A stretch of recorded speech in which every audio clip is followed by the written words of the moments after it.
classmate. Ngayon po pala ma'am, tatalakayin namin kung ano bang meron sa community sa Santa Rosa del Norte. Let's go!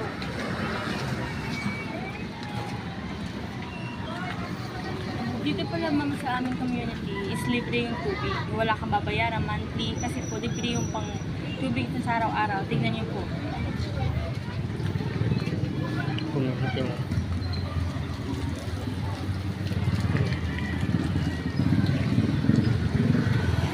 At pangalawa, dito po sa aming community, pag meron po kayong alagang mga hayop, buhay na buhay po kayo. Kasi po dito sa aming community, mag-alaga lang po kayo ng hayop, wala na po kayong iisipin. Let's go. Ito pala ang aming mga alagang hayop. Kala po ito ka.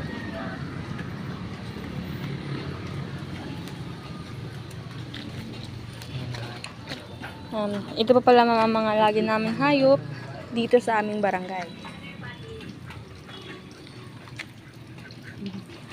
Meron po ditong itik. Meron din ditong manok. At meron din po tayo doon pato.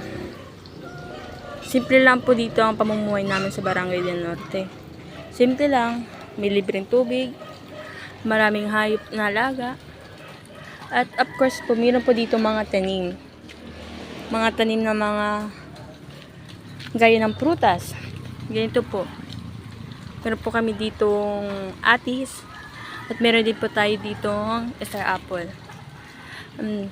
Dito po sa aming barangay, tulong-tulungan po kami dito. Hi Mike! At ngayon ma'am, classmate, papakita ko po sa iyo yung mga tanim dito sa aming community. Tara.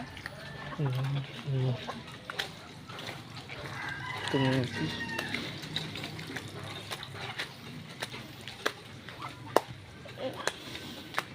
Welcome to Barangay del Norte Garden. Community guide.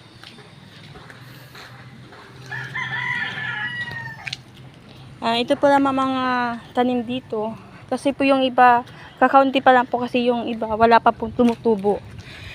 Pero maganda po dito kasi po,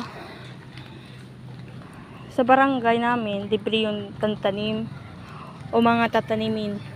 At meron din dito pong mga magagandang lupa. Meron po tayo iba-iba ditong tanim. Like, ito po, munggo po ata to, di ko lang alam kung ano to. At meron pa po doon sa pinakataas, di lang na po namin na mapakita kasi po sobrang ulan. Takas po ng ulan dito. Matitignan naman niyo po ninyo dito ma'am na marami na po ditong tanim na batag o banana na makikita niyo dito sa Barangay del Norte. Dito po is free lang po ito lahat.